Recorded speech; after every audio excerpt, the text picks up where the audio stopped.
오늘 말씀의 제목은 사라의 장래입니다. 사라의 장래. 이 아브라함과 사라가 등장했던 그것이 창세기 12장이었습니다.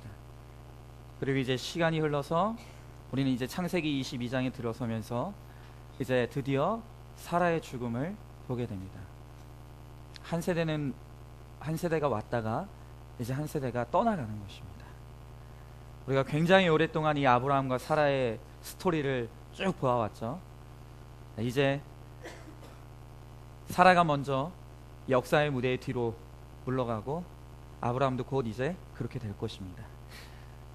제가 중학교 때였어요. 중학교 때 도덕 시간이었는데 제가 아직도 잊지 못하는 선생님의 한 가르침이 있어요. 도덕 시간에 이제 수업을 하고 있는데 갑자기 사이렌 소리가 요란하게 막 들리기 시작했어요. 그게 어떤 차의 사이렌 소리인지는 모르겠지만 하여튼 굉장히 시끄럽게 학교 앞을 이렇게 사이렌 소리를 내면서 또 차가 지나갔습니다. 근데 그때 대뜸 이 도덕 선생님이 하시던 수업을 멈추시더니 학생들한테 그렇게 뭐라고 물어보시냐면, 너희들은 이 사이렌 소리가 들리면 무슨 생각이 드니? 뭐가 떠오르니? 그렇게 물어봤어요. 그 도덕 선생님이 너희는 사이렌 소리가 들리면 뭐가 떠오르니? 라고 했을 때 이제 학생들이 각자 떠오르는 이미지를 이제 이야기를 하는 거예요. 어떤 사람은 응급환자요, 또 어떤 학생은 또 불이요, 또 어떤 학생은 도둑 잡는 경찰이요. 이런 막 여러 가지 이제 이야기들이 나왔어요. 대부분 다 부정적인 이야기들이었습니다. 근데 학생들의 대답을 듣고 있던 선생님이 이렇게 말씀하셨어요. 그래, 다 맞는 이야기야. 그런데 그 사이렌 소리를 꼭 그렇게 부정적으로만 생각할 것이 아니라, 어쩌면 이 사이렌 소리가 한 생명을 낳기 위한 어머니를 태운 소리일 수도 있지 않을까? 그렇게 말씀하셔요. 저는 그날 그 선생님의 그 이야기를 듣고 이 급한 사이렌 소리가 반드시 꼭 부정적인, 누군가가 응급한 환자가 지나가고 뭔가 사건이 일어나고 뭔가 불이 일어난 꼭 부정적인 의미로만 해석되어지는 것이 아니라, 이 사이렌 소리가 한 어머니가 생명을 낳기 위해 달려가는 소리일 수도 있겠구나라는 것을 그날 처음 생각해 봤어요. 그 선생님이 그렇게 말씀하셨던 이유가 있어요. 왜냐하면 바로 그 선생님의 아내가 아이를 낳을 때 그 사이렌 소리가 들리는 병원의 응급차를 타고 갔다는 거예요. 그러면서 저희들에게 가르치기를, 언제나 한 가지 면만 바라보는 것이 아니라 또 다른 면이 있다는 것을 너희들은 꼭 잊지 말아라. 아주 귀한 가르침을 주셨던 게 기억이 납니다. 여러분, 오늘은 5월 17일 셋째 주입니다. 5월 셋째 주. 여러분은 오늘 이 예배가 어떻게 느껴지세요? 물론 이 예배에 여러분들이 오늘 믿음을 가지고 이 자리에 나온 것이 하나님의 은혜요, 또 감사하게 느껴지실 거예요. 그러나 아마 여기 있는 분들 중에 대부분은 오늘 이 5월 17일 셋째 주일을 맞이하는, 이게 그냥 언제나 우리가 맞이했던 그 주 중에 하나로 느껴지실 거예요. 그런데 저는 이 5월 16일도 아니라 18일도 아닌 5월 17일 날 주일을 맞이해서 오늘 제가 여기 있다는 것이 굉장히 저는 오늘 특별하게 느껴집니다. 왜냐?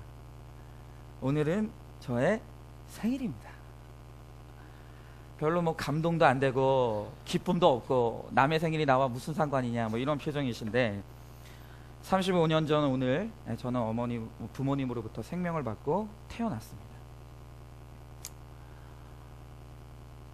여러분, 5월 5일은 어린이날, 5월 8일은 어버이날, 5월 15일은 스승의 날입니다. 그리고 5월 17일은 제 생일입니다. 여러분, 그런데 우리가 한 가지 생각할 것이 있어요. 그것은 뭐냐면, 오늘 5월 17일이 저 개인적으로 있어서는 저의 탄생의 날이에요. 제가 태어난 날이에요. 그런데 누군가에게는 바로 오늘 이 날이 내 사랑하는 사람이 떠나간 날일 수 있다는 것이죠. 오늘이란 누가 오늘 생명을 받고 오늘 이 세상에 태어난 사람도 있는 반면에 바로 같은 이날 누군가는 이 세상을 등지고 떠나가는 사람이 있다는 거예요. 여러분, 그리고 오늘 바로 이날 우리는 공교롭게도 저에게 있어서는 개인적으로 오늘 이 날이 제가 태어난 날이지만 오늘 우리는 주어진 오늘 이 본문을 통해서 사라의 죽음을 맞이하게 돼요. 다시 말씀드립니다. 오늘 5월 17일이 저에겐 생일이지만 어떻게 보면 오늘 우리가 주어진 본문을 통해서 보게 되는 오늘 이 사라는 바로 오늘 이 날이 그의 기일이라는 거예요. 여러분, 우리는 다 태어난 날짜가 있습니다. 오늘 우리들 중에 태어난 날짜가 없는 분은 한 분도 없어요. 그렇죠? 태어난 날짜가 없다는 것은 말이 안 되는 거죠. 그런데 우리가 태어난 날짜가 다 있다는 사실이 의미하는 또 다른 의미는 뭐냐 하면 태어난 날짜가 있으면 떠나갈 날짜도 있다는 거예요. 여러분, 우리가 떠나갈 날짜가 정해져 있어요. 성경에 보면 하나님께서 우리의 연수를 정해 놓으셨다 그랬어요. 우리가 언제 어느 날 떠나갈 줄 알지 못하지만 여러분, 우리가 태어난 날짜가 있다라고 한다면 우리가 떠나갈 날짜도 정해져 있다는 거예요. 여러분, 그러므로 오늘 우리가 본문을 펴고 우리가 오늘 이 기록을 통해서 보게 되는 이 사라의 죽음의 소식은 우리에게 놀랄 일도 아니고 당황스러울 일도 아닌 그냥 우리의 이야기예요.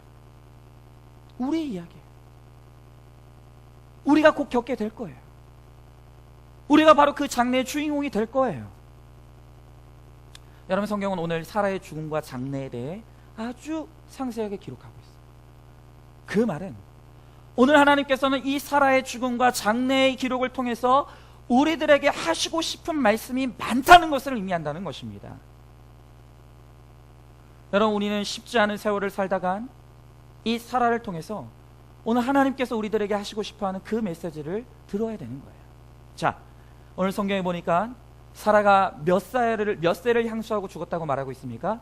127세예요. 아브라함과 사라의 나이의 차이는 10살이요. 그러니까 이 사라가 127세를 일기로 죽었다는 것은 그 당시 아브라함의 나이는 137세쯤 됐다는 거예요. 여러분, 그만 남편보다 아내가 먼저 가는 일이 이 가정에 일어났어요. 뭐 집집마다 순서가 없죠. 이렇게 아내가 먼저 떠나가는 일이 있어요. 근데 제가 이렇게 보면, 제가 이렇게 수많은 분들 중에서 아내를 먼저 떠내보낸 분들, 이 남자들을 이렇게 보면, 여러분, 남자들은 이렇게요, 생리적으로 혼자 두면 좀 화초가 탔던 분들도 이 잡초가 되는 경향이 있어요. 굉장히 초라해지고 굉장히 볼품 없어지고 굉장히 좀 힘이 없어 보이는, 우리 여성분들은 남자를 먼저 떠나보내도 안 그렇거든요. 깔끔하고 정갈해요. 남자들은 잡초가 됩니다. 여러분, 그래서 웬만하면 남자들이 먼저 가세요. 네, 먼저 가세요. 남궁재우 집사님, 웬만하면. 네. 또 목사가 나보고 죽으라 그랬다 그러고 또 이렇게 기분 나빠져가지고 먼저 가세요. 저도 그냥 그렇게 개인적으로 소원하고 있어요. 여러분, 이건 진리 아닙니다. 개인적인 생각입니다. 예, 그랬으면 좋겠어요. 여러분, 그런데 이 아브라함의 가정에 아내가 먼저 떠나가는 일이 생겼어요. 아내가 먼저 앞장섰죠. 자, 이렇게 사라가 127세를 일기로 살다가 죽음을 맞이했는데, 여러분, 우리가 오늘 이 사라의 죽음을 보면서 우리가 초점을 맞추고 중요하게 주목해야 될 부분은 뭐냐 하면 사라의 죽음이 아니에요. 여러분, 성경을 오늘 잘 읽어보면 하나님께서 우리들에게 포커스를 맞추고 있는 부분은 사라의 죽음이 아니라 사라의 죽음을 마주대하고 있는 아브라함의 반응이에요. 아브라함의 반응. 여러분, 사실 엄밀히 말하면요, 죽은 사람은 꼭 굳이 비유하자면 군대를 제대한 사람과 똑같아요. 군대를 제대한 거예요. 자, 여러분, 군대에서 제대하는 사람이 고생이에요? 아니면 군대에 남아있는 사람이 고생이에요? 남아있는 사람이 고생이죠. 남아있는 사람이 고생이에요. 여러분 군을 다 마치고 제대하는 사람은 이제 홀가분한 거예요. 여러분 마찬가지예요. 여러분 사실은 장례식 할 때 진짜 울어야 될 사람은 남아있는 사람이 아니라 할 수만 있다라고 한다면 이제 이 땅에서의 삶과 사명을 다 마치고 이 땅의 삶을 제대하는 그 떠나가는 사람이 우리를 위해서 울어줘야 되는 거예요. 사실은 그게 맞아요. 여러분 이건 여담이지만 여러분 우리 여자분들은 군대 얘기 되게 싫어하는데 짧게 하겠습니다. 제가 군대 입대할 때 저랑 같이 입대했던 군대 동기가 있어요. 나이도 같고 입대일도 같아요. 그런데 이 친구가 후임병을 좀 막 괴롭히고 하여튼 좀 약간 못되게 했어요. 그러다 걸려가지고 어딜 갔느냐, 영창을 갔어요. 근데 우리 군대 갔다 오신 분들 다 알죠? 여러분 사실 이 군인들이 영창 가는 걸 굉장히 두려워하거든요. 근데 영창 가는 걸 두려워하는 이유는 뭐냐면 영창 자체도 두렵지만 더 두려운 게 뭔지 아세요? 영창 간 날만큼 군 생활이 늘어나요. 있을 수 없는 일. 이 친구가 영창을 일주일 갔다 온 거예요. 그러면서 저보다 일주일 늦게 제대한 게 된 거예요. 여러분 제가 제대하는 날 누가 제일 불쌍해 보이냐면 그 친구가 제일 불쌍해 보이는 거예요. 같이 입대했는데 일주일이나 늦게 제대하는 그 친구를 남겨놓고 떠나올 때 얼마나 마음이 아프든지 그 친구가 제 손을 붙잡고 울더라고요. 여러분 사실 죽은 사람은 이 세상에 힘든 짐을 다 벗고 정말 안식에 들어가는 거예요. 그러하기에 정말로 울어야 될 사람은 남아있는 자가 아니라 떠나가는 분들입니다. 여러분 바로 그런 의미에서 오늘 성경은 오늘 아내인 사라의 죽음을 맞이하고 있는 오늘 이 기록을 우리들에게 전달해 주면서 우리들에게 주목하라고 하고 있는 것은 사라의 죽음이 아니라 아내인 사라의 죽음을 맞이하는 아브라함의 태도와 반응을 오늘 우리들에게 상세하게 기록하고 있다는 거예요. 자, 그런데 오늘 특별히 본문의 2절 하반절을 보세요. 오늘 2절 하반절을 우리가 주목해서 보아야 되는 것이 굉장히 중요한데 여기에 보니까 아내의 죽음을 맞이할 때 이 아브라함이 어떤 반응을 보였는지를 이렇게 기록하고 있어요. 자, 2절 하반절 보니까 이렇게 나와 있습니다. 아브라함이 들어가서 사라를 위하여 슬퍼하며 어떻게 했다고요? 애통했다 그랬어요. 아브라함이 아내의 시신을 앞에 두고 슬퍼하고 애통했다 그랬어요. 자, 여기에 보면 비슷해 보이는 두 단어가 교차돼서 나오죠. 우리가 언뜻 생각할 때 슬퍼하다, 애통하다는 같은 의미의 다른 단어인 것 같아요. 맞죠? 그런데 놀랍게도 아니에요. 히브리 원문을 보면 우리의 눈에 보이기에는 해석상으로 한글 성경으로 해석하면서 비슷하게 기록해 놓은 이 두 단어가 히브리 원어를 보면 전혀 다른 의미라는 거예요. 그럴 뿐만이 아니라 이 단어는 히브리 원문을 보면 완전히 정반대의 의미를 가진 단어라는 것을 보게 돼요. 오늘 여기에 주목해야 되는 거예요. 자, 그럼 이 두 단어가 어떻게 다른가? 우선 오늘 지금 아브라함이 아내의 시신 앞에서 슬퍼하며 애통했다라고 할 때 이 슬퍼하다라는 말의 의미는 히브리 원어로는 사파드. 여러분 잘 못 내우시겠거든. 개 중에 뭐가 있죠? 셰퍼드 있죠. 네, 금방 기억하시죠? 사파드. 여러분 여기서 슬퍼하다의 이 사파드가 의미하는 건 뭐냐면은 가슴을 치며 통곡하다 이 의미예요. 가슴을 치며 통곡하다. 뭡니까? 지금 이 아브라함이 이제 이 아내를 떠나보내면서 이 단절이 가져다주는 이 슬픔 가운데 침통함을 느끼는 거예요. 나 때문에 너무나 고생하다가만 떠나간 이 사라를 바라보면서 너무나 마음이 아픈 거예요. 이제는 더 이상 이 아내한테 잘해줄 수 있는 이 만회할 수 있는 기회를 상실하고 정말 이 아내를 볼 수도 없고 만질 수도 없다라고 하는 너무나 깊은 슬픔 가운데서 지금 이 아브라함은 어떻게 하고 있어요? 가슴을 치면서 통곡하고 있다. 가슴을 치면서 통곡하고 있다. 여러분 이것이 사파드라고 하는 단어의 속에 담긴 뜻이에요. 근데 제가 이렇게 장례식을 이렇게 많이 다니잖아요. 근데 보면 어떤 장례식장을 가보면 남편이 아내가 죽었는데 좀 안 우시는 분들이 있어요. 이거 굉장히 그걸 보고 있으면 좀 해석이 복잡해져요. 여러분, 남편이 아내가 죽었는데, 이 배우자가 죽었는데 너무 안 우는 것도 이상한 거예요. 여러분, 좀 오래된 조크인데, 저는 설교할 때 이 조크할 때가 제일 긴장돼요. 여러분도 저도 너무 이 예배 시간에 이 비장한 각오를 가지고 예배에 임하다 보니까 제가 이렇게 썰렁한 사람이 아닌데 이 조크가 잘 안 돼요. 하여튼 오늘도 한번 시도해 보겠습니다. 이 고층 아파트인데 엘리베이터가 고장이 난 거예요. 근데 16층에 장례가 났어요. 16층에서 아내가 먼저 죽었어요. 이 엘리베이터가 고장이 났으니까 이제 계단으로 이제 이 아내의 시신을 이제 운구를 하는 거예요. 근데 계단을 보면 이렇게 꺾이는 부분이 많잖아요. 그러니까 자꾸 관이 이게 퉁퉁 부딪히면서 자극이 오고, 관이 부딪히면서 자극이 오니까 관에 누워있던 아내가 살았어요. 여러분 또 어떻게 제가 살아, 제발 그렇게 또 이렇게 그러지 마시고, 하여튼 그랬어요. 왜 이 죽었다 살아난 아내가 다시 살아서 이제 한 몇 년간 같이 살았네요. 근데 그러다가 아내가 몇 년 후에 다시 또 먼저 갔어요. 그래서 이제 운구 행렬이 다시 내려가요. 이 남편이 이 아내의 관을 뒤따라오면서 그 운구하는 그 사람들한테 그렇게 이야기한 거예요. 어이, 조심하게, 부딪히면 큰일 나. 귀있는 분들만 들으시는 거예요. 예.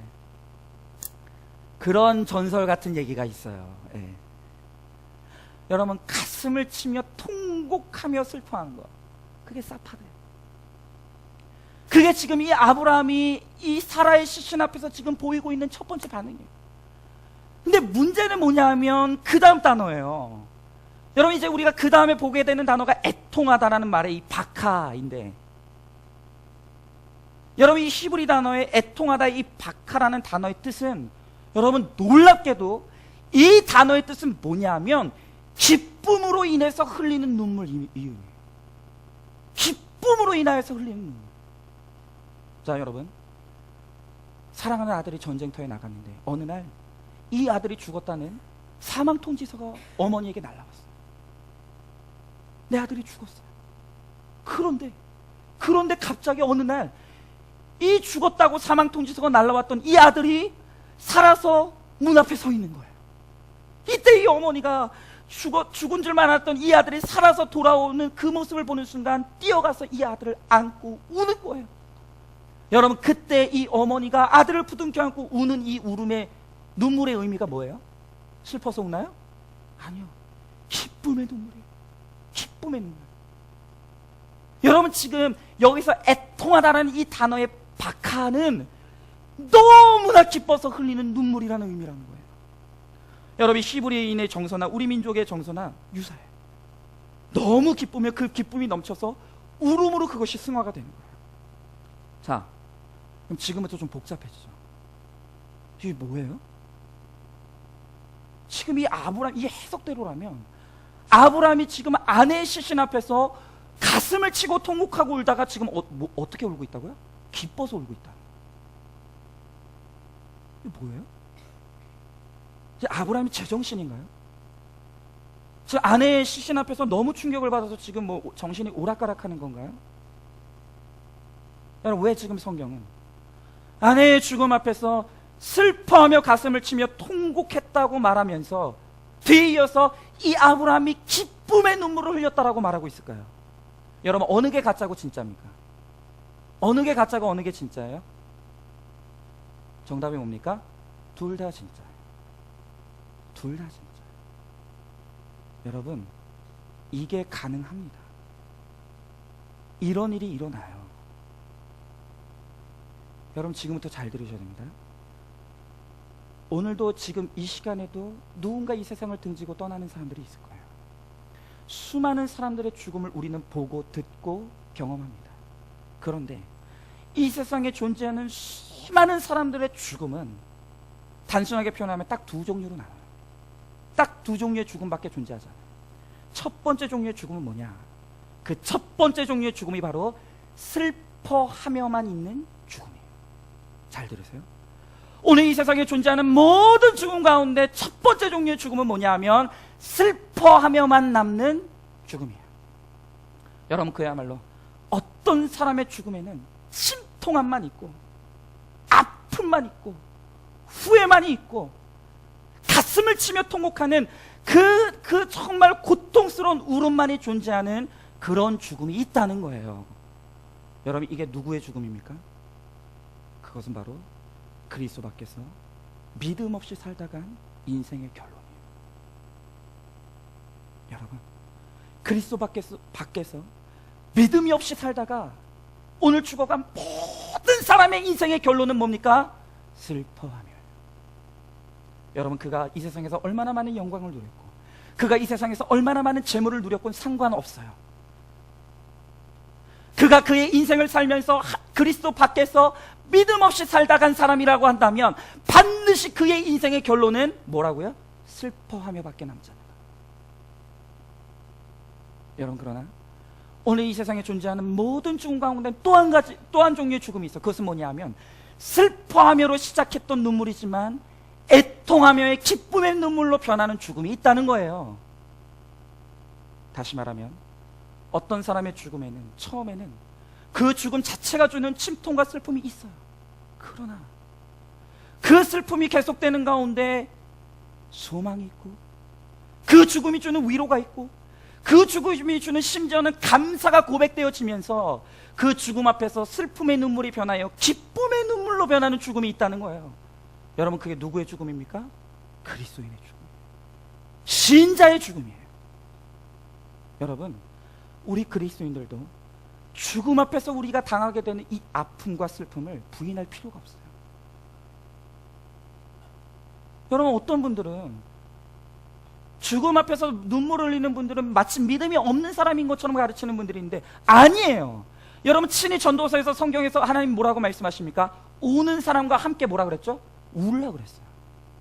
여러분, 슬퍼해야 될 때 울 수 있는 거 믿음이에요.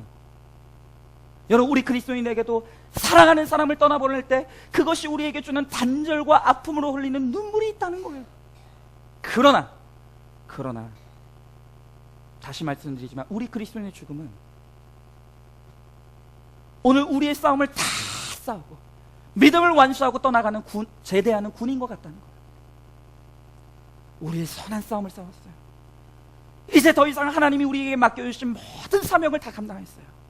그리고 이제 그를 기다리고 있는 것은 영원한 안식인 거예요. 그래서 그리스도인은 그리스도 안에서 죽음을 맞이하는 모든 사람의 죽음에는 슬픔의 눈물로 시작했으나 그 눈물이 기쁨의 눈물로 변하는 그런 은혜가 있다는 거예요. 예를 들어 보겠습니다. 제가 바로 직전교회였어요. 직전교회에서 어느 날 제가 출근을 했는데 40대 중반의 비교적 젊은 여집사님 하나가 전화가 왔어요. 전화가 와서 어떤 소식을 전하냐면 갑자기 남편이 죽었다는 소식을 전한 거예요. 나이 차이가 얼마 안 나요. 그러면서 이분이 너무 당황스러운데 교회에서 교회장으로 우리 남편의 장례를 좀 치러주십시오. 여러분, 우리가 알다시피 이제 교회장으로 장례가 치러지게 되면 위로 예배부터 이제 입관, 발인, 하관 모든 장례 절차를 이제 교회가 주관하게 됩니다. 그것을 요청한 것이죠. 근데 이 교회장을 이제 우리가 치르는데 문제가 하나 있는데 그게 뭐냐면 이 남편이 한 번도 교회를 안 나온 거예요. 생전에 신앙생활을 안 했어요. 근데 이 아내분이 뭐라고 말씀하시냐면 그래도 우리 남편이 청년부터 신앙생활을 좀 했습니다. 그래서 이 부인이 그래도 교회 열심히 다녔고 이 고인께서 그래도 청년부 시절에 신앙생활을 했다는 이야기를 들으니까 혹시 구원의 소망이 있지 않을까. 그리고 이 집사님을 위로하는 차원에서 이제 장례 예배가 시작이 됐어요. 그래서 첫날 가서 이제 위로 예배를 드리고 이제 나오는데 위로 예배를 드리는 내내 그 슬픔을 당한 그 여집사님의 구역장님이 표정이 너무 안 좋은 거예요. 그래서 너무 마음이 아파서 그런가 보다 그랬는데 장례 예배를 마치고 이제 이렇게 나오는데 갑자기 그 구역장님이 저와 교구 장로님을 불러요, 따로. 그러면서 이 구역장님이 저한테 갑자기 뭐라고 하시냐면, 목사님 못 들으셨나 봐요. 그래요? 무슨 말씀이세요? 목사님이 아셔야 될 것 같아서 제가 목사님께만 말씀드립니다. 그 말씀하시는데 기가 막혀. 뭐냐, 남편이 왜 돌아가셨냐면, 그 돌아가신 날 아침에 이 부부가 너무나 큰 싸움이 벌어진 거예요. 부부 싸움이 벌어진 거예요. 근데 이 부부 싸움을 벌이던 중에 이 남편이 너무 화가 난 거예요. 그래가지고 홧김에 베란다 밑으로 뛰어내렸어요. 12층 아파트 베란다 밑으로 홧김에 뛰어내린 거예요. 자살해서 죽은 거예요. 여러분, 제가 그 이야기를 듣는 머리가 하얘졌어요. 여러분, 그러고 보니까 보통 장례식에 가면 고인께서 어떻게 돌아가셨는지에 대해서 이야기하고 설명을 하는데, 아무도 저에게 이분이 왜 돌아가셨는지에 대해서 설명하는 사람이 아무도 없는 거예요. 여러분, 정말 목사로서 진리를 맡은 자로서 여러분들에게 분명하게 말씀드리지만, 자살은 문제 해결의 방법도 될 수 없고, 그리고 구원의 여망도 없습니다. 그래서 성경의 가르침이에요.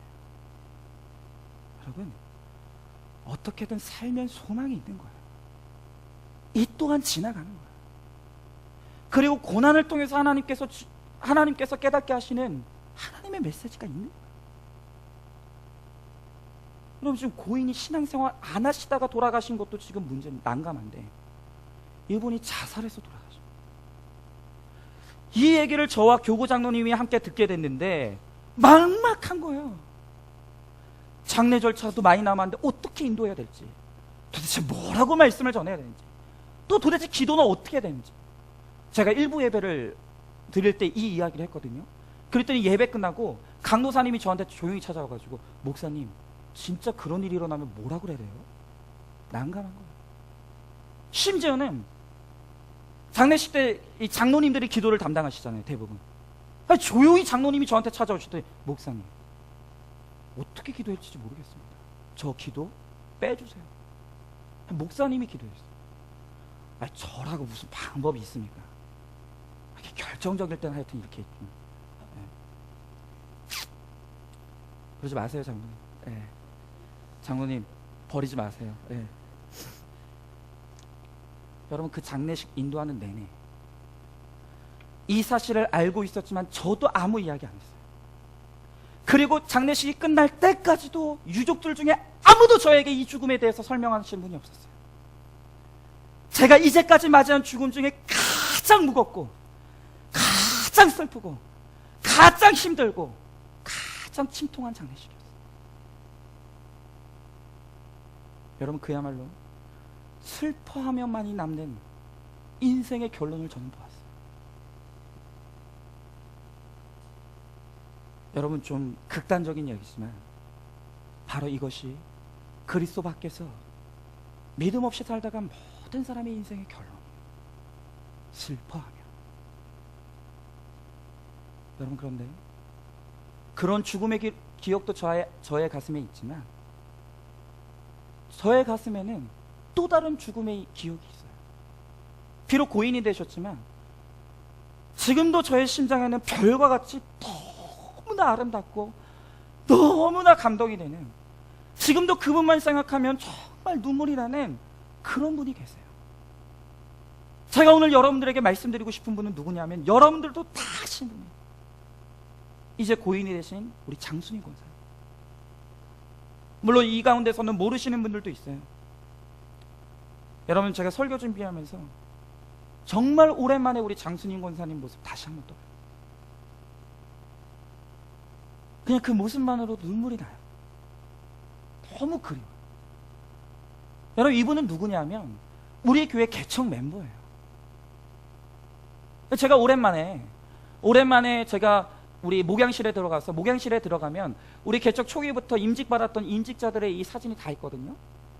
새삼 그 사진을 봤더니 이 장순임 권사님이 우리 교회 개척 2주년으로 권사 임직 받으신 분이에요. 장순임 권사님하고 다른 멤버 4분이 같이 받으셨거든요. 제가 보니까 우리 정장로님 앞에, 아드님이신데 앞에 계시지만 어쩔 수가 없어요. 제일 키 작으시고 제일 새카마시고, 정말 이런 말씀 정말 제일 못생기셨어요. 정말로 볼품 없으세요. 근데 이분을 다 한마디로 표현하면 뭐라고 표현할까? 이분을 표현하면 뭐라고 표현할까? 딱 하나 생각나더라고요. 아마 여러분도 인정하실걸요. 이분은 딱 한마디로 표현하면 기도의 사람이에요. 기도의 사람. 아까도 말씀드렸던 것처럼 키도 작아요. 성격도 내성적이셔서 그렇게 오랜 시간 동안 신앙생활을 같이 했는데 제가 장순임 권사님하고 대화 나눠본 기억이 별로 없어요.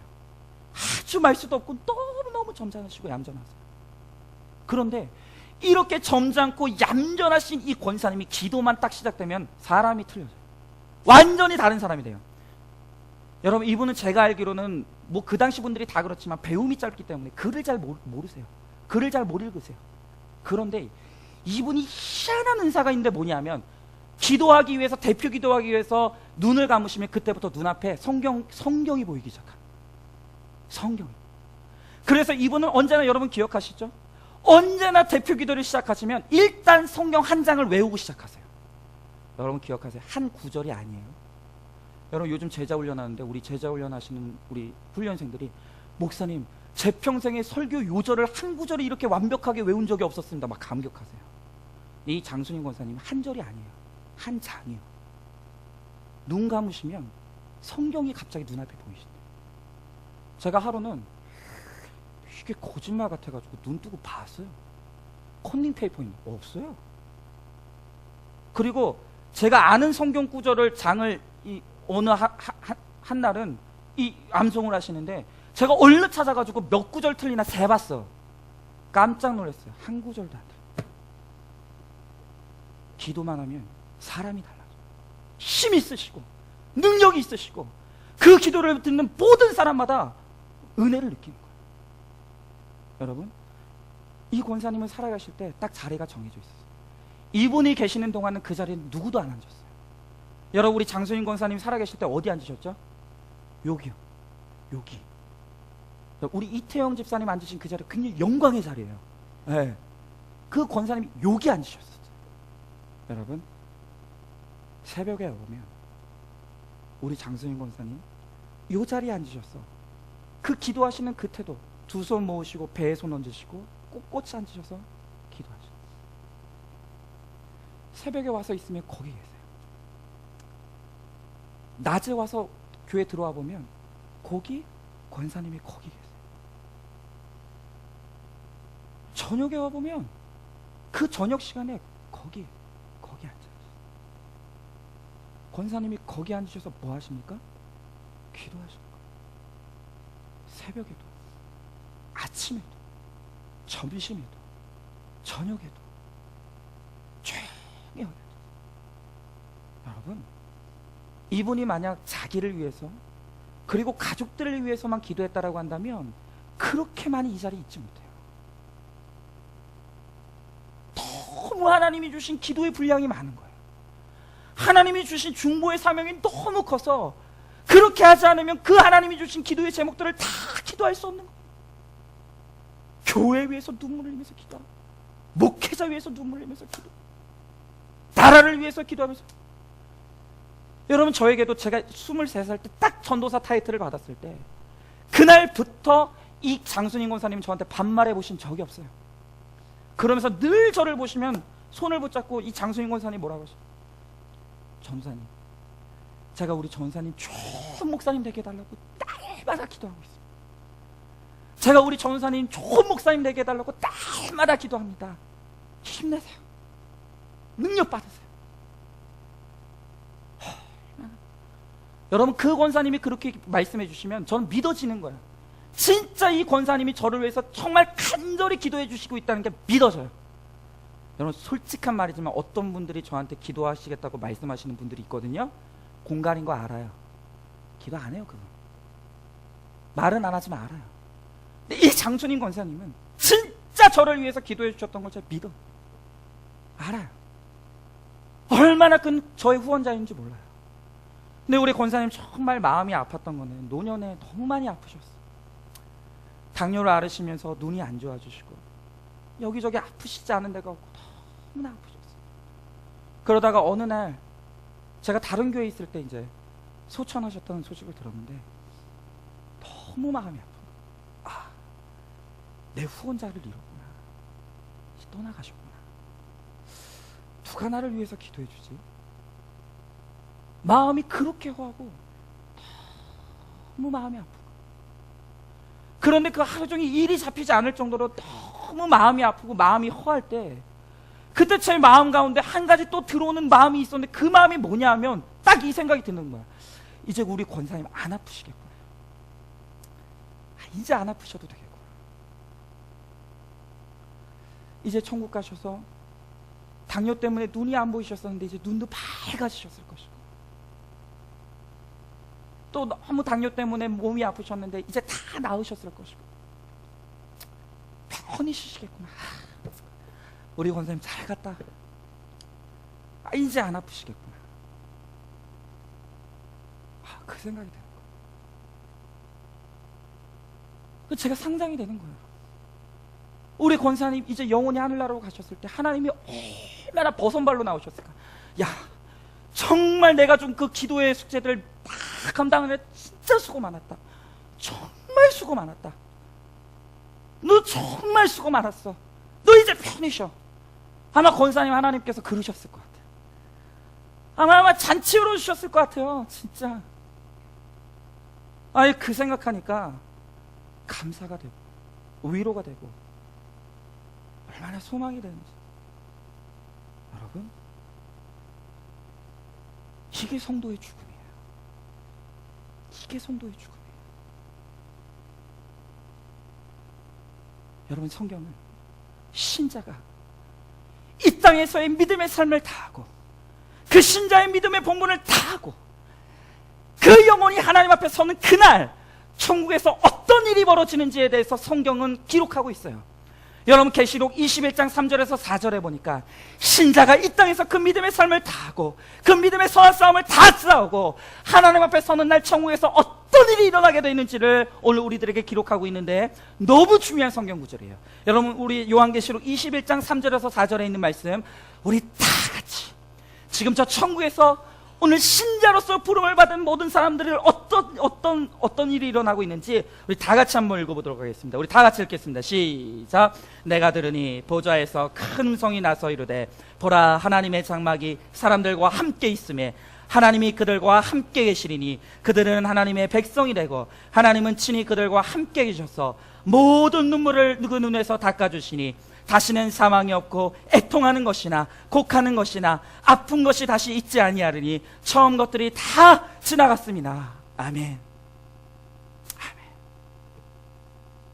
여러분, 신자가 이 땅에서의 믿음을 굳게 지키고 그 믿음의 싸움을 다 싸우고 주님 앞에 서는 그날 하나님이 친히 그 손으로, 그 못자국이 선명한 그 손으로 우리 신자들의 그 눈의 눈물을 다 닦아주니 그만 울어라. 다 끝났다. 수고했다. 그 병들었던 곳을 다 치료해 주신다.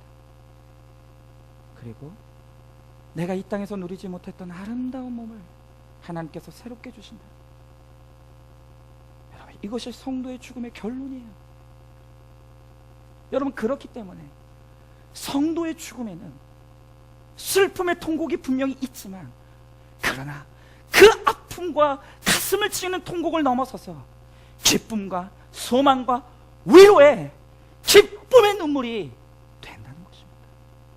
여러분, 이 살아의 인생을 되돌아 회고해보면 우리 이제까지 수없는 시간 동안 우리 이 살아의 인생을 보았잖아요.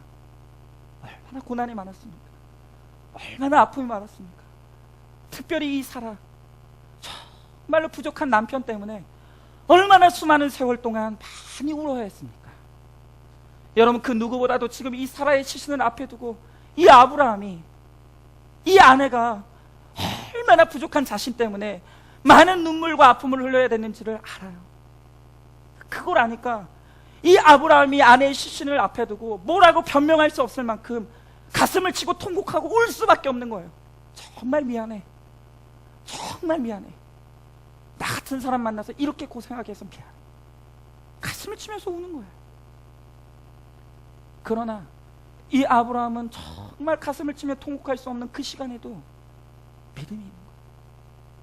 내가 비록 이 아내의 눈물을 닦아주지 못했지만, 내가 비록 이 아내의 아픔을 덜어주지 못했지만, 지금 이 사라의 영혼은 어디에 있습니까?